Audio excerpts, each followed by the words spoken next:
ओम शांति।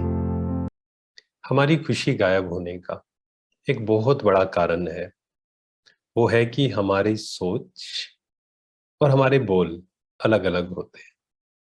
बहुत बार आपने देखा होगा कि हम सोचते कुछ हैं और बोलते कुछ हैं, क्योंकि कहीं ना कहीं हमें बचपन से समझाया जाता है कि इनके सामने ये नहीं बोलना है, इनके सामने ये नहीं बोलना है ना। लेकिन ये नहीं सिखाया जाता है कि सोचना कैसे है। तो कई बार हम गलती क्या करते हैं कि हम सोच तो कुछ और रहे होते हैं और बोलते कुछ और हैं।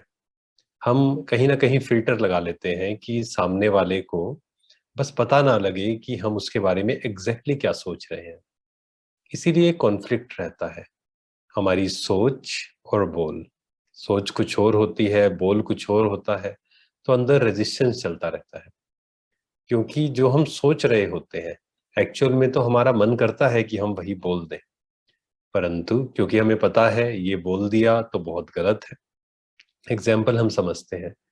आपने कई बार अनुभव किया होगा कि आपका कोई दोस्त आपसे मिलने आया, मान लीजिए रात को थोड़ा सा लेट का समय है। वो व्यक्ति आया आपके पास और आपने क्या किया, ऊपर ऊपर से अंदर से तो ये आया कि ये इस समय क्यों आ गया, परंतु अंदर से तो ये हुआ, लेकिन बाहर से हमने क्या किया, हमने कहा कि बहुत अच्छा हुआ आप आ गए, आइए। लेकिन अंदर ही अंदर हम रेजिस्ट कर रहे हैं, क्यों आया। तो कॉन्फ्लिक्ट है यहाँ पर, हमारी एनर्जीज का कॉन्फ्लिक्ट है। क्योंकि जो हम बोल रहे होते हैं, लेकिन जो हम सोच रहे होते हैं, किसकी एनर्जी ज्यादा सूक्ष्म है, कौन सी एनर्जी ज्यादा पावरफुल है। बोल से ज्यादा जो हम सोचते हैं उसकी एनर्जी ज्यादा सूक्ष्म है, वो ज्यादा पावरफुल है। तो हमें बहुत अटेंशन रखना है कि सोच क्या रहे हैं हम। अपनी सोच को भी हमें सही करना है। ऐसा ना हो कि सिर्फ हम बाहर से तो रैपिंग बहुत अच्छी कर दें, कि अच्छे से सजा लें बाहर से तो, परंतु अंदर का जो प्रोडक्ट है वो अच्छा ना हो। नहीं, तो ये जो थॉट्स हैं ये क्या है, सीड।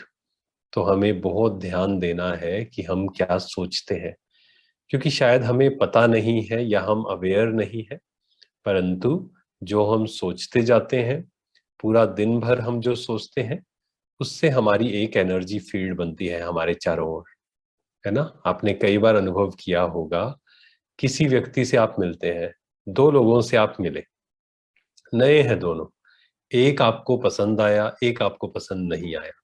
उन्होंने कुछ बोला नहीं, परंतु हमने क्या कहा कि इससे पॉजिटिव वाइब्स आ रहे थे, इससे नेगेटिव वाइब्स आ रहे थे।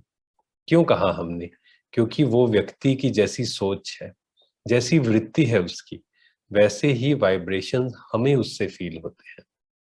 तो हमें ये ध्यान देना है कि जितना ध्यान हम बोलने पर देते हैं, जितना ध्यान हम खाने पर देते हैं, क्या खाना है, क्या बनाना है, जितना ध्यान हम घूमने पर देते हैं, पहनने पर देते हैं, उतना भी ध्यान, या यूं कहें उससे ज्यादा ध्यान हमें इस बात पर देना है कि हमें सोचना क्या है। जो हम सोचेंगे वैसा ही हमारा एनर्जी फील्ड बनेगा, वैसे ही वाइब्रेशंस दूसरों को हमसे रिसीव होंगे। तो प्रश्न उठेगा कि सोच को कैसे बदलें। सोच को बदलने का बहुत सिंपल तरीका है, बहुत सहज तरीका है, कि जो इन्फॉर्मेशन हम ले रहे हैं, क्या सुन रहे हैं, देख रहे हैं, पढ़ रहे हैं, न्यूज़, सोशल मीडिया, तो ये सब हमें ध्यान देना है। हमें एक फिल्टर लगाना है कि नहीं, ये मुझे देखना है, ये नहीं देखना है। वही चीजें देखनी है जो मुझे कुछ सिखाती हैं, जो मुझे स्पिरिचुअली ग्रो करती हैं या मुझे ग्रो करती हैं। ऐसा ना हो कि हम ऐसा कंटेंट देखें, ऐसी बातें सुने जो या तो हमारे अंदर हेट्रेड लेकर आ रही हैं या हमारे अंदर विकार लेकर आ रही हैं। तो हमें ये ध्यान देना है। और दूसरा, संग, जैसा संग वैसा रंग। जो हमारे आसपास लोग हैं, देखना है, हमें संग थोड़ा सही करना है। अगर हमारा संग अच्छा होगा तो ऑटोमेटिक हम उनसे सीखेंगे, क्योंकि अच्छे हम बनना चाहते हैं। हमें क्या करना है, पहले संग ऐसा रखना है हम पर रंग चढ़ जाए, और फिर हमें ऐसा बनना है कि जो हमारे संग में आए उस पर हमारा रंग चढ़ जाए। ओम शांति।